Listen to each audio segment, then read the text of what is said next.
విపరీతమైన ఎండలు కాసి సడన్గా వాతావరణంలో మార్పులు వచ్చేసరికి అందరికీ దగ్గులు పడిశాలు థ్రోట్ ఇన్ఫెక్షన్లు వస్తాయి కదండి.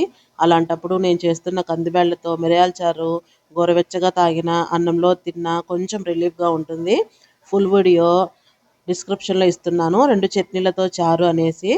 తప్పకుండా చూడండి, మీకు నచ్చుతుంది. సబ్స్క్రైబ్ చేసుకోండి, లైక్ చేయండి, షేర్ చేయండి, కామెంట్ చేయండి.